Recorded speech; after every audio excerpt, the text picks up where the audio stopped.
하나님의 말씀 창세기 11장입니다. 하나님의 말씀 창세기 11장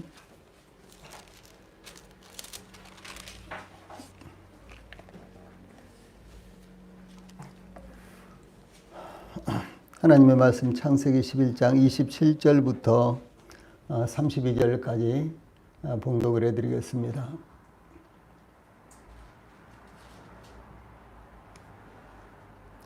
하나님의 말씀 창세기 11장 27절부터 32절 말씀까지 제가 봉독을 해드리겠습니다. 데라의 족보는 이러하니라. 데라는 아브람과 나홀과 하란을 낳고 하란은 롯을 낳았으며 하란은 그 아비 데라보다 먼저 고향 갈대아인의 우르에서 죽었더라. 아브람과 나홀이 장가들었으니 아브람의 아내의 이름은 사레며 나홀의 아내 이름은 밀가니 하란의 딸이요 하란은 밀가의 아버지이며 또 이스가의 아버지이더라. 사레는 임신하지 못함으로 자식이 없었더라.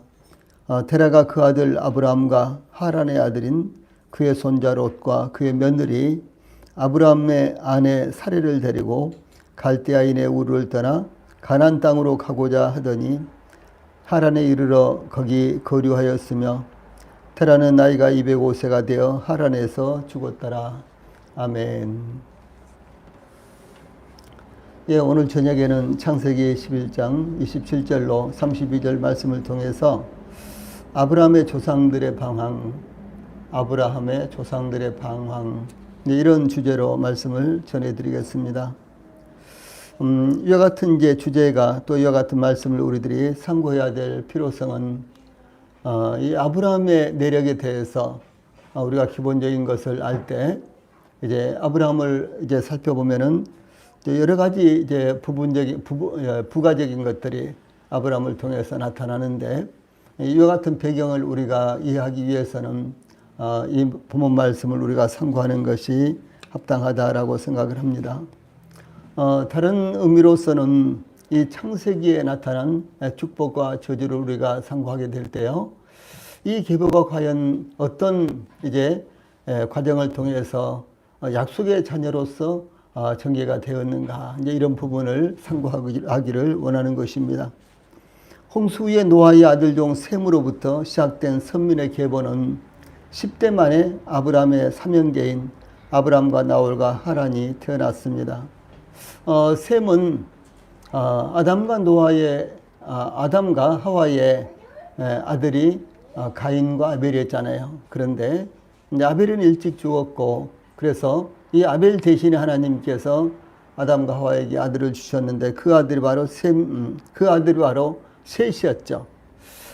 그리고 이제 역사가 진행되면서 이 노아를 통해서 다시 홍수의 심판이 임함으로 말미암아 홍수로서 모든 생물들이 다 멸망을 당하고 단지 인간으로서는 노아의 일가족 8명만 살아나게 됐죠. 노아의 일가족 8명 가운데 아들이 셋, 그리고 자부가 3명, 그리고 노아의 부부 이렇게 8명인데 노아의 이와 같은 세 아들 가운데 셈, 함, 야벳 이렇게 돼 있죠. 그런데 이 노아로부터 시작된 새로운 인류가 시작돼서요, 이 셈으로부터, 노아의 아들 셈이죠. 이 셈으로부터 시작되는 이 아브라함의 계보는 10대 만에 아브라함이라는 이와 같은 아들을 낳았다라고 하는 사실입니다. 그래서 이 셈의 족보를 살펴보면 셈, 아르박삿, 셀라, 에벨, 벨렉, 우루, 수룩, 나홀, 데라, 아브라함 이렇게 이어지는 것이 창세기 11장 22절로 26절에 나타납니다. 이 아브라함의 형제들은 아브라함, 나홀, 하란 이렇게 삼형제였는데 이 노아로부터 시작해서 아브라함은 11대 자손인데 그 다음에 셈으로부터 시작되면 10대 자손 이렇게 되죠. 그동안 바벨탑을 비롯하여 수많은 역사적인 변혁이 일어났습니다. 그 중에서 가장 주목해야 하는 상황은 바로 인간의 수명에 아주 긴급한 이와 같은 단축이었다라고 하는 것이죠. 이 노아의 아들 셈은 600년을 살았지만 아브라함의 조부 나홀은 148세, 그리고 아브라함의 아버지 데라는 205세, 아브라함은 175세였습니다. 이와 같이 인간의 수명은 10대 만에 3분의 1 이하로 급격하게 줄어들었습니다. 특히 5대 벨렉에 이르러 그의 아버지가 되는 4대 에벨의 절반에 불과한 수명이었다는 것을 볼 수가 있고요. 이 벨렉 시대의 바벨탑으로 말미암는 어느 혼잡이 일어났는데 어느 혼잡이 일어나고 나서 급격하게 인간의 수명도 줄어드는 이와 같은 현상을 볼 수가 있는 것입니다. 그래서 이 흥미로운 것은 노아는 이 아브라함이 태어난 후에 노아가 아브라함이 태어난 후에도요 58년이나 살았고 이 여기에 나오는 이제 이 11장에 나오는 예를 들어서 셈의 족보는 이러하니라 10절 이렇게 나오죠. 셈은 100세 곧 홍수 2년에 아르박삿을 낳았고 아르박삿을 낳은 후에 500년을 지내며 자녀를 낳았으며 아르박삿은 35세에 셀라를 낳았고 이렇게 쭉 되어 있잖아요. 그래서 이것을 계산해 보면은 아주 흥미로운 사실이 나타나는데요. 그것은 바로 노아가 아브라함이 태어난 후에도 58년이나 더 살았다는 것이죠. 참 이런 이제 부분들을 이렇게 참고해 보면요 얼마나 흥미로운지 몰라요. 그 다음에 이 셈도 야곱이 48세가 되도록 살았습니다. 셈, 함, 야벳 삼형제잖아요. 근데 그 셈이요 야곱이 48세 48살이 되도록 살았다는 것이죠. 이 홍수 전에도 아담은 무두셀라 혹은 라멕 때까지 살았고요. 그러니까 홍수 직전까지 아담이 살았어요. 홍수는 겪지 않았습니다. 홍수 직전까지 살았고요. 이 무두셀라는 홍수 때까지 살았고 셈은 그런가 하면 또 야곱 때까지 살았던 이와 같은 역사를 볼 수가 있는 것입니다. 그러므로 아담이 소유했던 진리가 이 야곱에게 이어지는 이 계보에는 나홀이라는 이름이 두 번, 이 아담이 이제 하나님 앞에 받은 이와 같은 진리가요, 야곱에게 전해지기까지 단지 3개의 연골고리만이 필요했다라고 하는 사실입니다. 그러니까, 부모가, 할아버지가, 내지는 중조 할아버지가, 고조 할아버지가 그 자녀에게 이야기를 해주고, 또 그 자녀에게 이야기를 해주고, 또 그 자녀에게 이야기를 해주고, 쭉 이렇게 이제 하는데요. 이제 수명이 이제 기니까 모두 다 5대, 6대가 같이 살았죠. 아니면 7대, 8대도 같이 살았습니다. 그런데 그 끊어진 고리가 3개밖에 안 된다는 거죠. 그래서 단지 3사람만 전해준다면은 노아가 하나님 앞에 받았던 이와 같은 복음과 진리는요, 그대로 이제 아브라함 때까지 이어질 수가 있었다라는 사실을 알 수가 있는 것입니다. 그 다음에 셈으로부터 아브라함까지 이어지는 이 계보에는 나홀이라는 이름이 2번 등장하는데, 이 아브라함의 조부 나홀과 아브라함의 형제 나홀로 동명이인입니다. 아브라함의 이 할아버지가 나홀이고, 그 다음에 아브라함의 형제도 나홀, 그래 동명이인이죠. 이 아브라함의 출생 연도에 대해서 열왕기상 6장 1절에 보면은 이스라엘 자손이 애굽 땅에서 나온 지 480년이요. 솔로몬이 이스라엘 왕이 된 지 4년 12월 곧 2월에 솔로몬이 여호와를 위하여 전 건축하기를 시작하였더라라는 말씀을 따라서요, 역산을 하면은 대략적인 이와 같은 연도가 나옵니다. 이 솔로몬이요, 애굽 땅에서 이스라엘 백성들이 나와서 솔로몬이 성전을 건축할 때가 이스라엘 백성들이 애굽 땅에서 나온 지 480년에 솔로몬이 성전을 건축했다는 것이죠. 그래서 이제 480년을 이제 이렇게 역으로 계산하고, 그 다음에 사사시대를 계산하고, 쭉 이렇게 이제, 그 다음에 또 애굽에서 이스라엘 백성들이 또 400년 동안 있었죠. 이와 같은 것을요, 역산을 하면 이와 같은 연도가 나오게 되는 것입니다. 그래서 열왕기상 6장 1절에 근거하면요, 출애굽의 연대는 대략 1446년이 됩니다. 그래서 이제 보수적인 학자들은 1444년 혹은 1446년 BC요. 예수님이 태어나시기 전 약 1444 내지 6년에 이스라엘 백성들이 애굽에서 해방이 돼서 이렇게 나왔어요. 출애굽의 연도입니다. 그리고 이스라엘의 애굽 체제 기간이 대략 약 430년, 또 어디에서는 400년이라고 나왔죠. 그런데 이 계략적인 연도를 말할 때요 400년이라고 하고, 좀 더 자세한 연도를 이야기할 때 430년이라고 이렇게 합니다.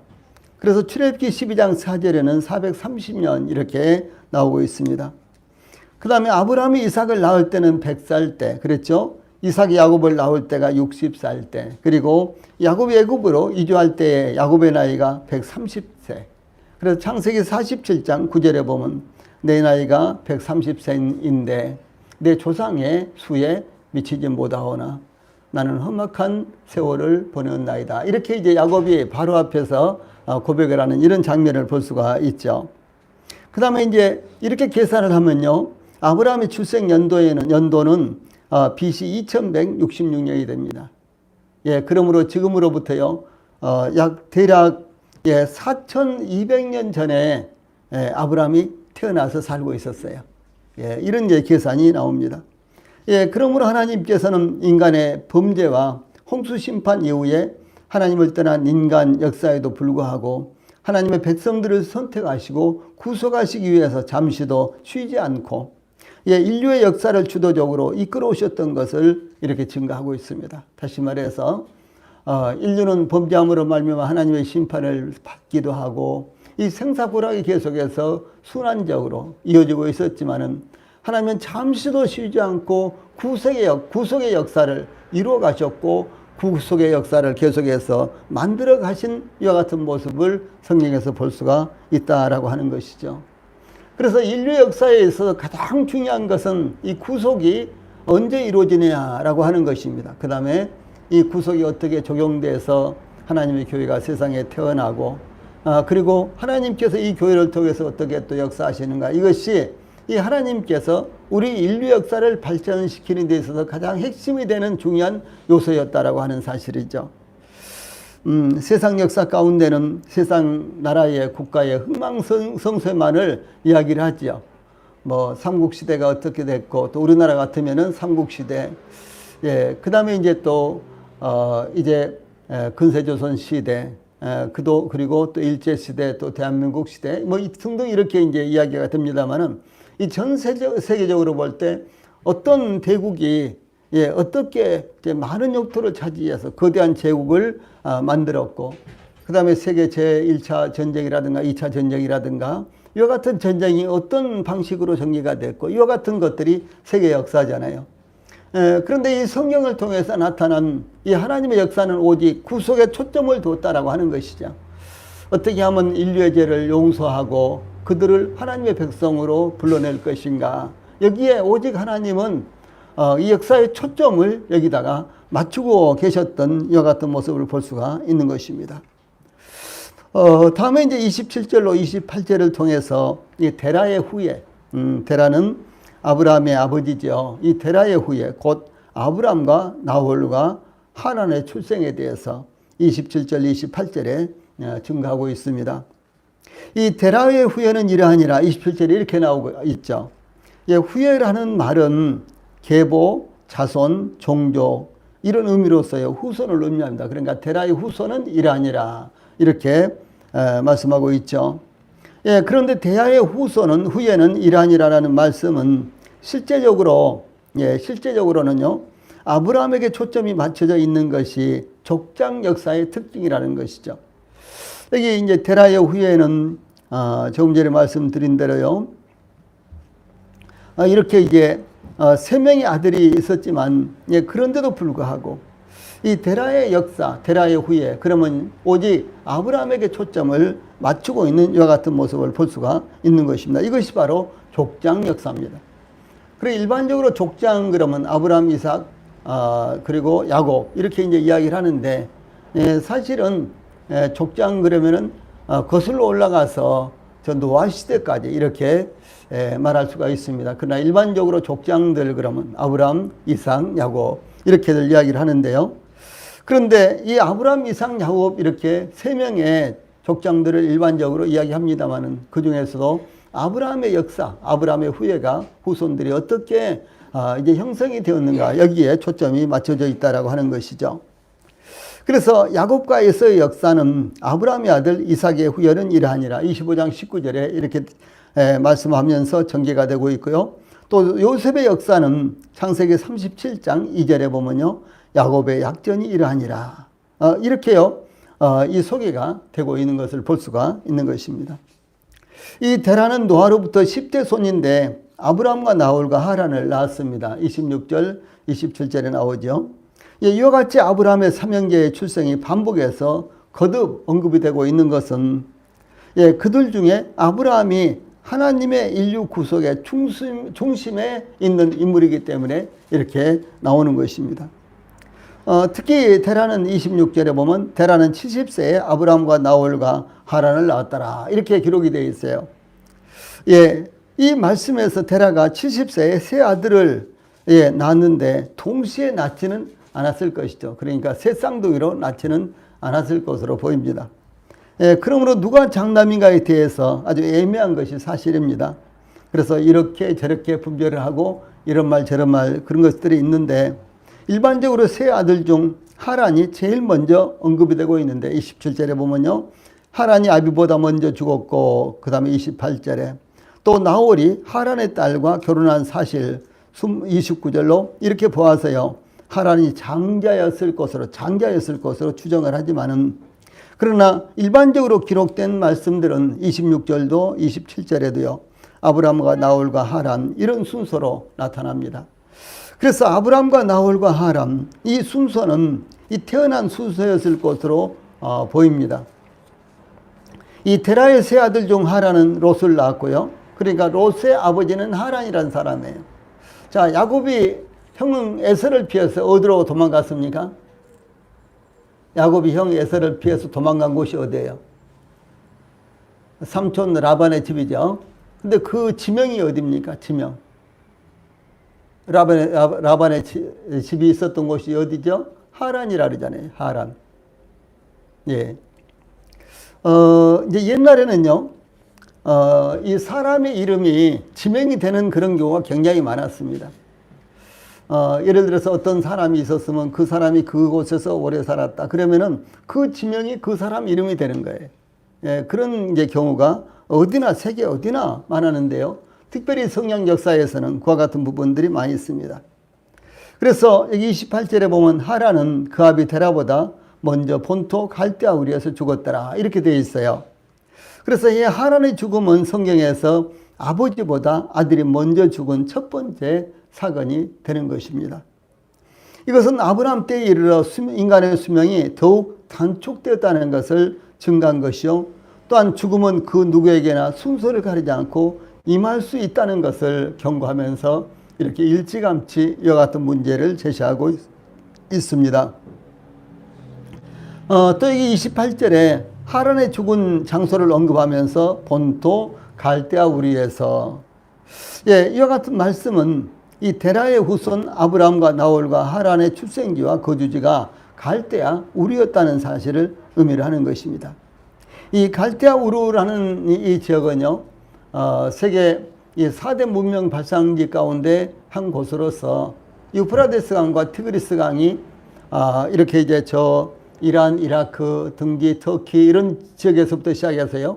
이 유프라데스 강과 이 티그리스 강이 이렇게 흘러내려가죠. 그런데 이제 이 끝부분에 가서 그러니까 바다에 거의 인접해서는 유프라데스 강과 티그리스 강은 아주 거대한 강입니다. 그런데 이 두 강이요. 끝에 가서는 딱 한 줄기가 되는 거예요. 우리나라로 말한다면 이 한강으로 말한다면 북한강과 남한강이 있는데요. 이 팔당 바로 그 위에 양수라는 곳이 있는데 이 양수라는 곳에서요. 남한강과 북한강이 합해가지고 합수라 그러죠. 합수머리 이렇게도 부르고요. 그래서 거기에서부터 이제 하나의 줄기가 돼가지고 서울로 이렇게 내려오는 것입니다. 한강이요. 그래서 양수리 그런 것은 양쪽에서 흘러내온 물이 바로 그 양수라는 곳에서 하나가 돼서 흘러내려온 지점이다. 이렇게 이제 해서요. 양수리라고 이렇게 이름이 붙였습니다. 이런 식으로 여기 티그리스 강과 유프라데스 강 그리고 유프라데스 강과 티그리스 강은 세계 4대 문명 발상지 가운데 한 곳일 정도로 그 하루는 굉장히 기름진 이와 같은 땅이었습니다. 그리고 아주 좋은 지역이었고 뭐 기후로나요. 아니면은 이 땅의 토질이나 이제 모든 것들이 아주 물이 풍부했기 때문에 다 아주 좋은 지역이었습니다. 그런데 이제 그 끝부분에서 이렇게 티그리스강, 유프라데스강과 티그리스강이 이제 합해지는데요. 그 합해지는 데서부터 이 바닷가에 가는 그 강도요. 그냥 유프라데스 강이라 그래요. 예.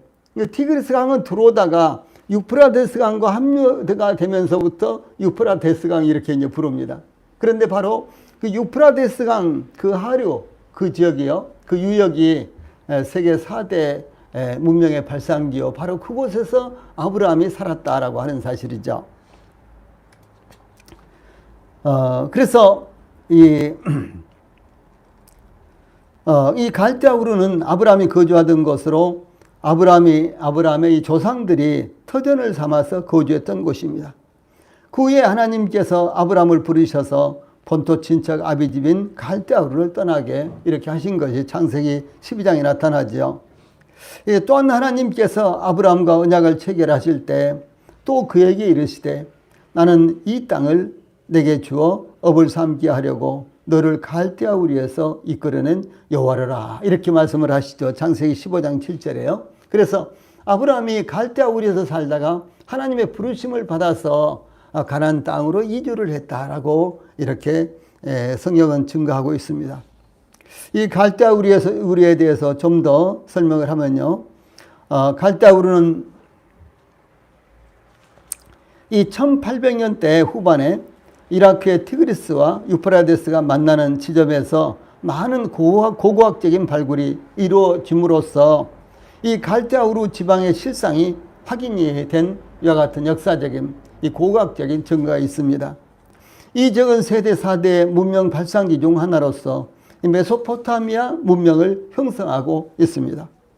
이 메소포타미아라는 이름은요, 그리스의 메소스라는 말과요, 이것은 사이라는 말입니다. 그리고 포타모스, 이 말은 강이란 말이에요. 그리스어로요.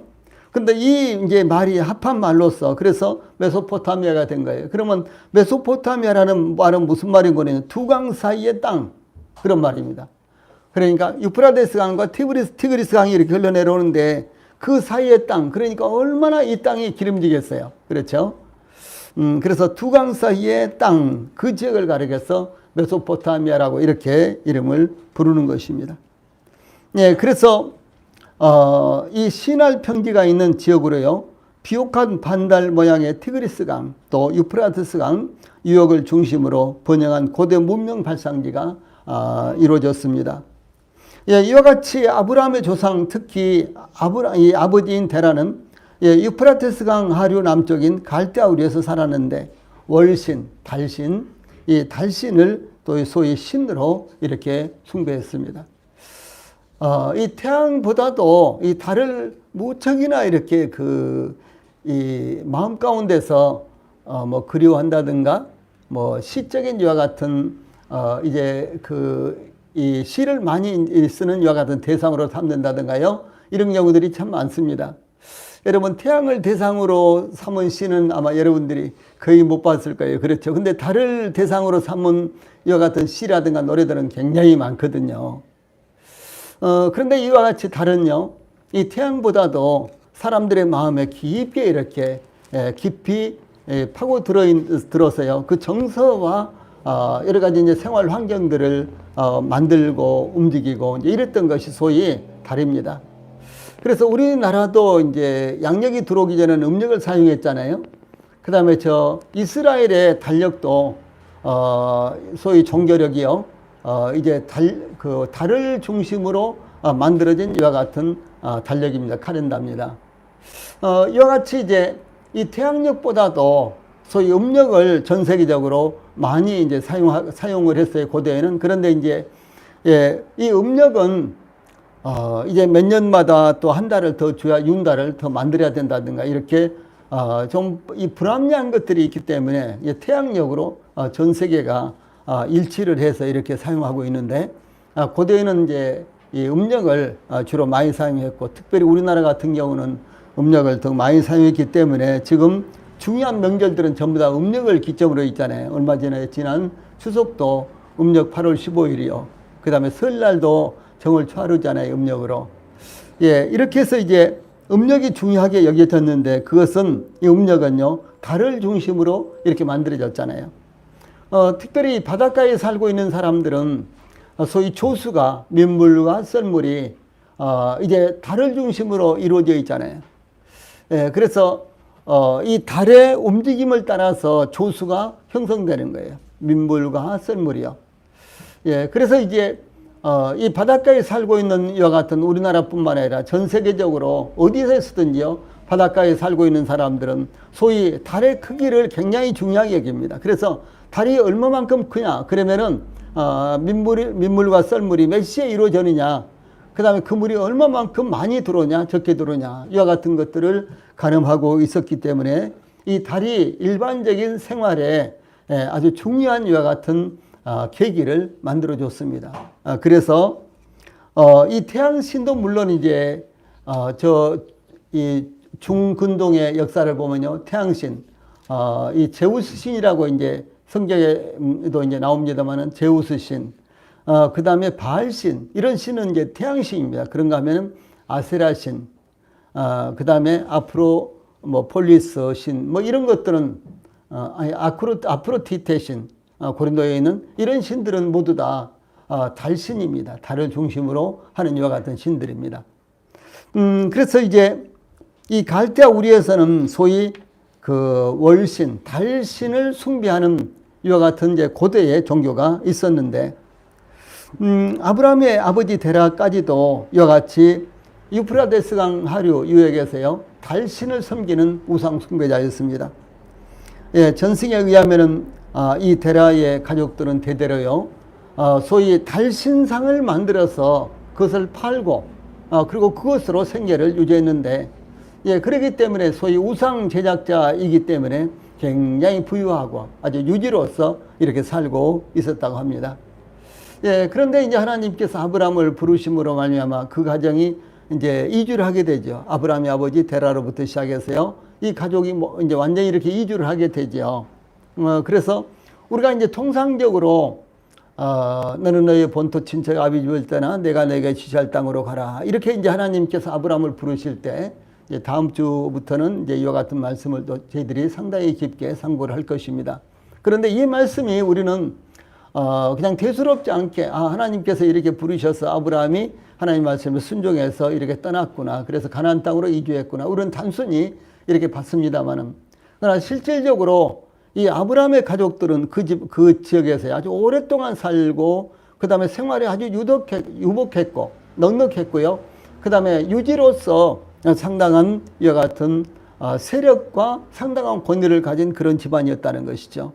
그러나 이런 환경적인 그 여러 가지 조건들을요 전부 다 뿌리치고 전부 다 뒤에 놓고 그 가족들이 몽땅 이렇게 이제 하나님께서 지시한 곳이 어딘지도 모르는데 매일같이 한 걸음발 두 걸음발 이렇게 하나님께서 인도하신 대로 이제 따라가세요. 이제 먼 곳에 낯설고 물설고요. 그 다음에 이방 민족들이 살고 있는, 그들과는 전혀 다른 민족들이 살고 있는 그곳으로 이주하는 것은 목숨을 걸고 순종해야 되는 이와 같은 상황이었습니다.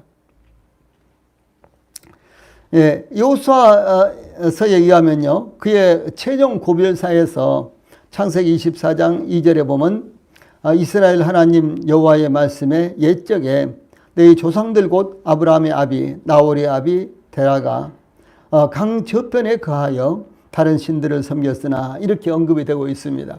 그래서 강 저편, 그러니까 유프라데스강 건너편, 그래서 유프라데스강과 티그리스강 그 사이가 되죠. 거기에서 아브라함의 아버지 데라가 이제 다른 신을 섬겼다 이렇게 증거를 하고 있습니다. 창세기 24장 14절에 보면은 만일 여호와를 섬기는 것이 너희에게 좋지 않게 보이거든 너희 열조가 강 저편에서 섬기던 신이든지 혹 너희에 거하는 땅 아모리 사람의 신이든지 너희 섬길 자를 오늘날 택하라. 오직 나와 내 집은 여호와를 섬기겠노라. 이렇게 여호수아가 백성들에게 이제 마지막 설교를 하면서 촉구를 합니다. 그래서 여기에서도 그러니까 여호수아서 24장 2절과 또 15절에서 아브라함의 이 조상들은 우상 숭배자였다. 그러니까 하나님을 섬긴 것이 아니라 다른 신들을 섬기는 이와 같은 사람들이었다라는 것을 증거를 하고 있습니다. 여기 28절에서 하란은 그 아비 데라보다 먼저 본토 갈대아 우리에서 죽었더라. 이 말씀은 하란이 그의 아비 데라보다 먼저 죽었는데 그 죽은 장소가 갈대아 우리였다라고 하는 것입니다. 그러니까 아브라함이 이 아브라함의 아버지 데라가 그의 가족들을 모두 다 이끌고 이 갈대아 우르를 떠나기 전에 이미 하란은 거기서 죽었다라고 하는 것입니다.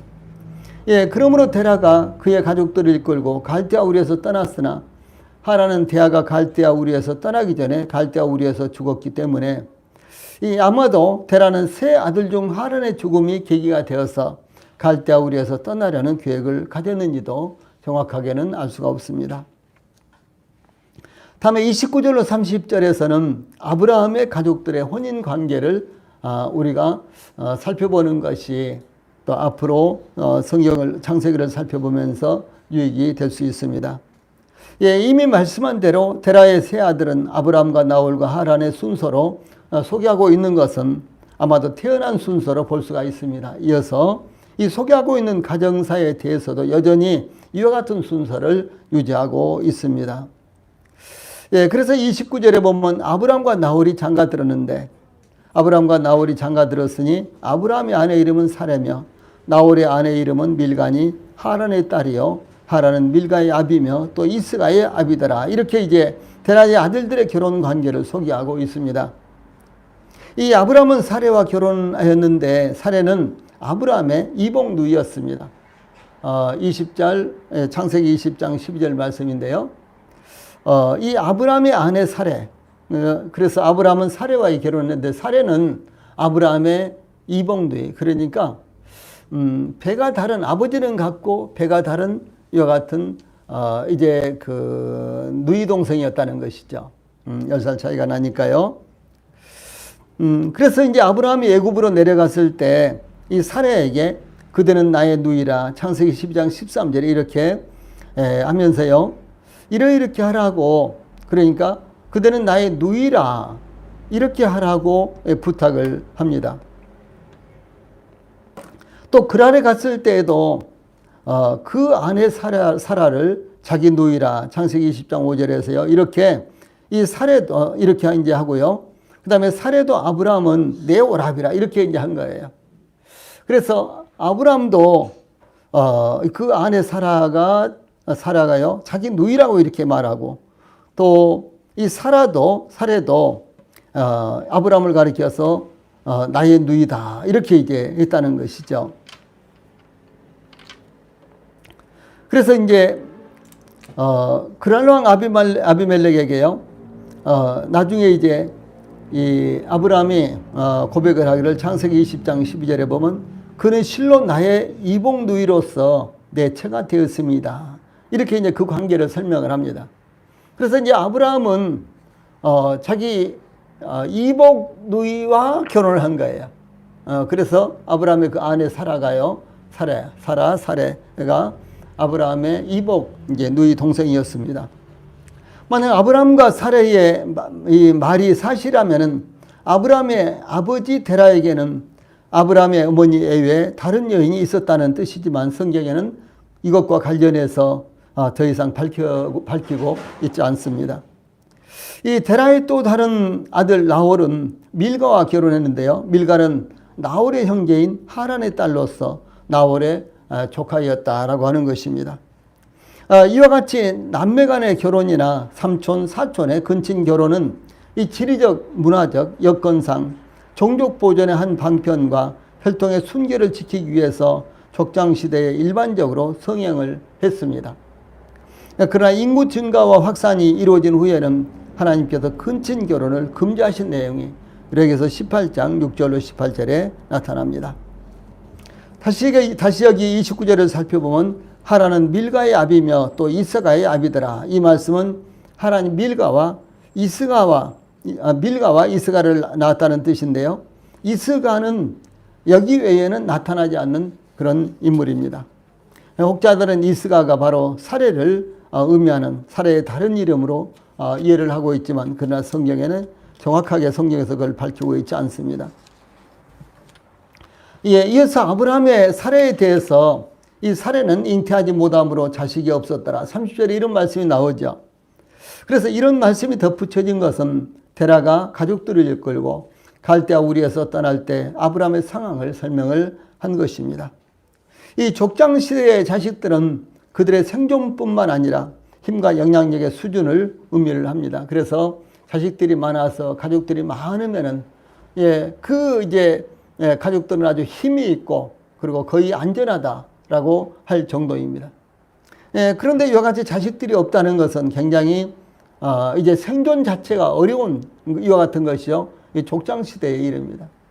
지금도 이제 아프리카 오지라든가 아마존 강 오지 같은 데서는 부족들끼리 이렇게 싸움을 붙으면요. A 부족하고 B 부족하고 이렇게 싸움을 붙으면요. 어떤 한 부족이 완전히 죽어야지만 죽을 때까지 싸움을 하는 거예요.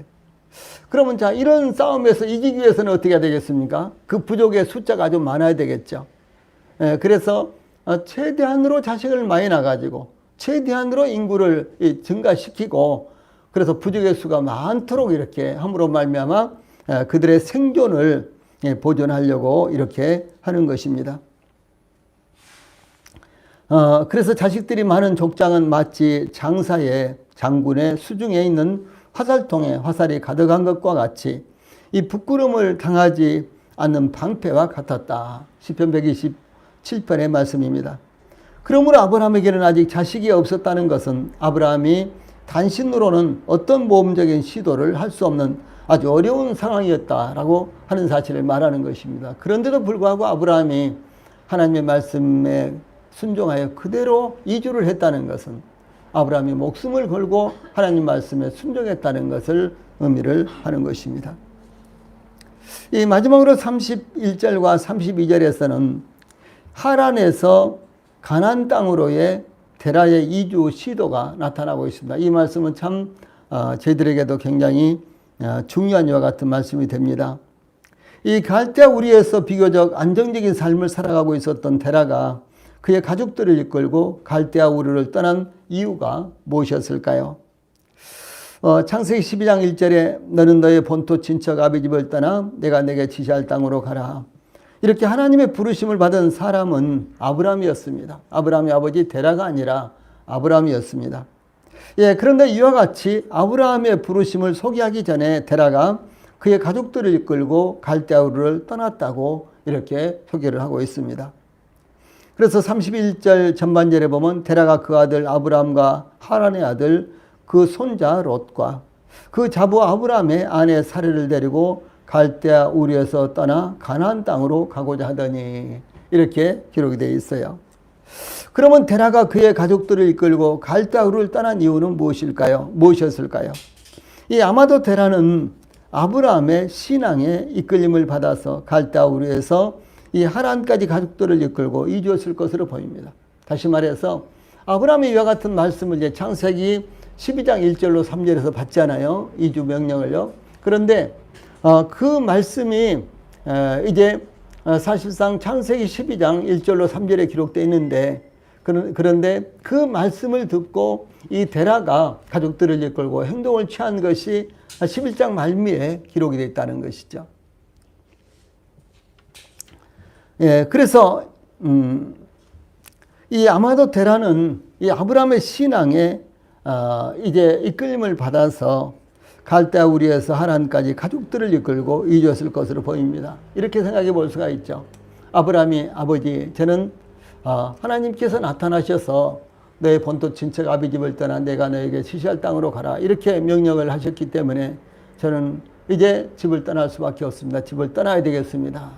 그랬을 때 너는 홀로 단신 자식도 없이 그런데 어떻게 너 홀로 단신 너가 떠날 수 있느냐 우리도 함께 떠나자 이렇게 하면서 아브라함의 아버지 데라가 모든 가족들을 다 동원해서 함께 갈대아 우르에서 떠나서 이제 하나님께서 지시하신 가나안 땅으로 이렇게 이제 출발을 했지 않느냐 이렇게 우리가 짐작을 해볼 수가 있는 것입니다. 그래서 하란에 오기까지 이제 하란은요 갈대아 우르에서 이제 북북서 정도로 이렇게 올라가서요. 그 다음에 거기서 이제 또 이제 그 남남서 정도로 이렇게 또 내려오죠. 그러니까 이 반달 모양의 이제 이런 형태로요. 이렇게 쭉 올라갔다가 그 다음에 쭉 이렇게 내려옵니다. 그래서 쭉 올라갔다가 여기 이제 꼭지점이 하란이에요. 여기 갈대아우르에서 출발해서 쭉 올라가서 이 꼭지점이 하란이고요. 이 하란에서 또 이렇게 반달 모양으로 내려오는데 이 지점이 바로 가나안 땅, 지금 이스라엘 땅입니다.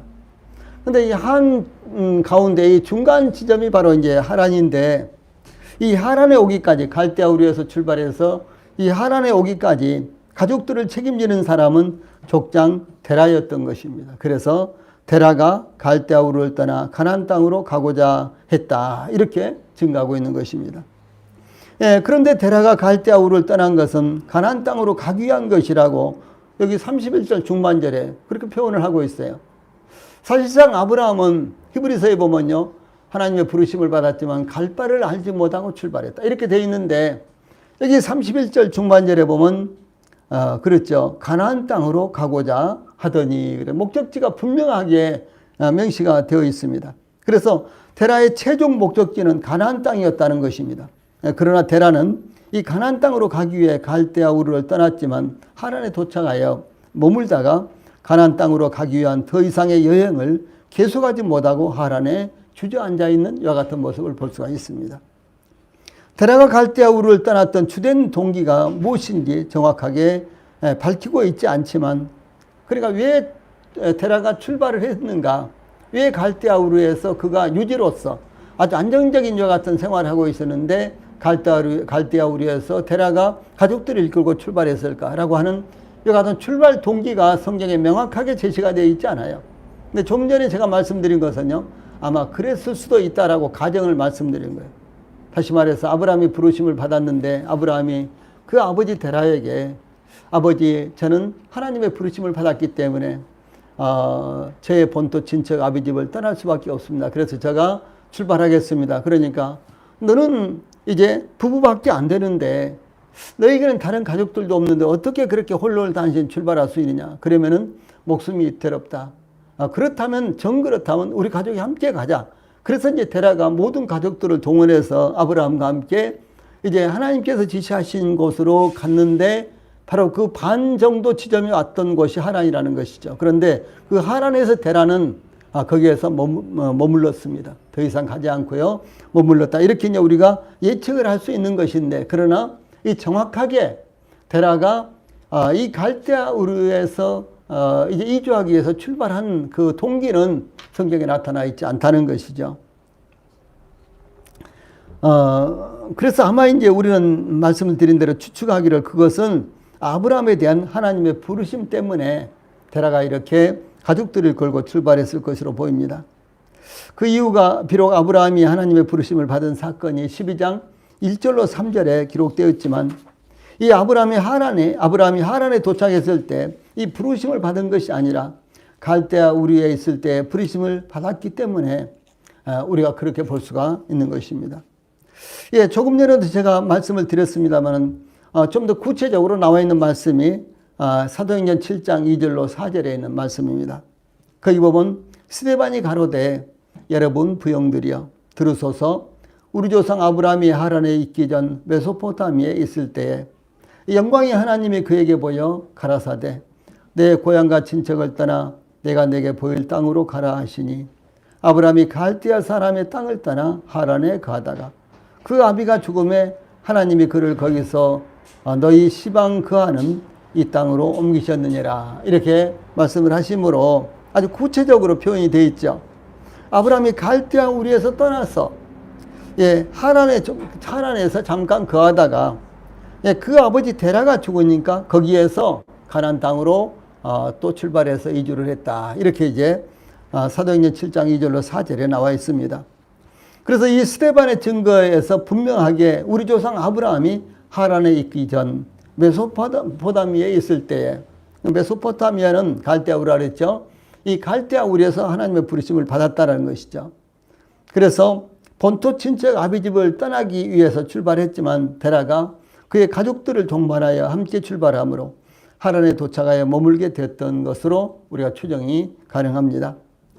이 본문에서도 데라가 갈대아 우르에서 떠나 가나안 땅으로 가고자 하더니 하란에 이르러 거기 가였으며 이렇게 증가하고 있죠. 그러므로 데라는 이 가나안 땅으로 이주하고자 시도를 했습니다. 이것은 아브라함이 하나님의 부르심을 받음으로 데라가 아브라함과 함께 이 터전이었던 갈대아 우르를 떠났다는 것을 말하는 것입니다. 그러나 가나안 땅에 도착하기 전 하란에 이르러서 데라는 거기에서 머무르고 말았습니다. 그 이후의 상황에 대해서 스데반은 사도행전 7장 4절에서 아브라함이 갈대아 사람의 땅을 떠나 하란에 가다가 그 아비가 죽음에 하나님이 그를 거기서 너희 시방 거하는 이 땅으로 옮기셨느니라 이렇게 증가하고 있습니다. 즉 이 스데반은 아브라함이 그의 아비 데라가 죽을 때까지 하란에 머물렀다 이와 같은 뜻이라기보다도요 단지 성경에 기록된 순서를 따라서 이와 같이 증가한 것입니다. 이 데라는 70세에 아브라함을 낳았고 아브라함이 가나안 땅으로 이주하기 위해서 하란을 떠날 때의 나이가 아브라함의 나이가요. 그러니까 하란에서 가나안 땅을 향해서 떠날 때의 나이가 75세였어요. 창세기 12장 4절에 이렇게 증가하고 있습니다. 예, 그때 데라는 145세였어요. 그러니까 이 데라가 이 데라는요. 이 145세였는데 이 아브라함이 가나안 땅을 향해서 출발한 후에도 데라는 약 60년을 더 살다가 하란에서 205살에 죽었습니다. 그래서 데라가 하란으로 이주한 것은 대단히 중요한 사건이었습니다. 더구나 아브라함을 따라 갈대아 우르를 떠난 것은 더욱 중요한 사건이었습니다. 그러나 이와 같이 중요하고도 합당한 결단을 하고서도 중간 지점이 하란에 주저앉았다는 것은 믿음의 사람을 따라간다는 것이 얼마나 중요하고도 어려운 일인가를 일깨워주는 사건이었습니다. 다시 말해서 부르심을 받은 것은 아브라함이라 그랬죠. 그래서 아브라함이 부름을 받았으니까 그것이 하나님의 부르심이니까 하나님의 명령이니까 그러면은 우리 가족 모두 다 아브라함이 부르심을 받은 그 부르심에 순종해서 우리 함께 가자. 이렇게 하면서 데라는 그의 아들 아브라함이 하나님의 부르심을 받아서 아버지 집, 본토 친척, 아버지 집을 떠나서 이제 이렇게 이주를 하게 될 때 이제 함께 출발을 했지만은 그러나 정작 그 절반 정도인 하란에 와서 머물고 그리고 이제 더 이상 이제 앞으로 전진을 하지 못함으로 그는 거기서 정착을 했고 그 다음에 아브라함만 하나님께서 지시하신 가나안 땅으로 갔다라고 하는 것입니다. 그래서 오늘 이 말씀을 통해서요. 믿음의 사람들을 따라가는 것도 그렇게 쉬운 일이 아니다라고 하는 것이죠. 예, 우리 앞에는 많은 믿음의 선진들이 있습니다. 우리 앞에 많은 믿음의 선진들이 있는 것에 대해서 우리는 참 너무너무 감사합니다. 네, 그렇죠. 그분들이 어떻게 주님을 섬겼고, 어떻게 헌신했고, 어떻게 살았고요. 이제 이런 부분들을 책을 통해서 혹은 또 우리 주변에 있는 상황을 통해서요. 우리가 볼 때, 그렇게 우리가 섬겨야 되겠구나. 우리가 그렇게 믿음을 가져야 되겠구나. 우리도 그렇게 해야 되겠구나. 이런 이제 교훈을 받지 않습니까? 그러니까 얼마나 좋습니까? 우리가 개척자처럼 우리가 처음으로 아브라함처럼요. 부르심을 받아서 어떤 애진 곳으로 이렇게 이주를 하고 거기서 어떻게 하나님을 섬길지 알지 못하는데 누가 이제 이 가르쳐 주는 사람도 없고 누가 본을 보여주는 사람도 없을 때 우리가 하나님을요 하나님의 뜻에 맞게 섬기는 것은 정말로 어려운 일입니다. 그런데 예, 우리 주변에 혹은 우리보다도 더 앞선 믿음의 이 성도들이 있는 것은 참으로 중요한 것입니다. 저희들에게 이것은 굉장한 복이 되는 것입니다. 그래서 이와 같이 중요하고도 이제 중요한 일을요, 중요했는데 그런데도 불구하고도 이 데라는 아브라함을 따라가다가 비록 이제 아브라함이 아들이고 데라는 아버지지만 그러나 아브라함의 믿음을 따라가다가 중간에서 그치고 이제 거기서 포기하는 이와 같은 모습을 볼 수가 있는 것입니다. 저는 이렇게 생각해 봐요. 아마 하란에 왔을 때 하란이 그 갈대아우르 못지않게 아주 풍요로운 이와 같은 지역. 그들은 이제 대체적으로 목축업을 이렇게 하고 있었는데 이 목축업을 하기에 물도 많고 그 다음에 초원도 아주 잘 이렇게 조성되어 있고 이런 것을 보면서 마치 애굽에서 이제 이스라엘 백성들이 나와서 요단강을 건너기 전에 요단 동편에 참 광활한 목초지를 보면서 루벤 지파, 갓 지파, 또 므낫세 반 지파가 우리는 요단강을 건너지 않고 여기서 기업을 얻겠습니다. 이렇게 정의했잖아요.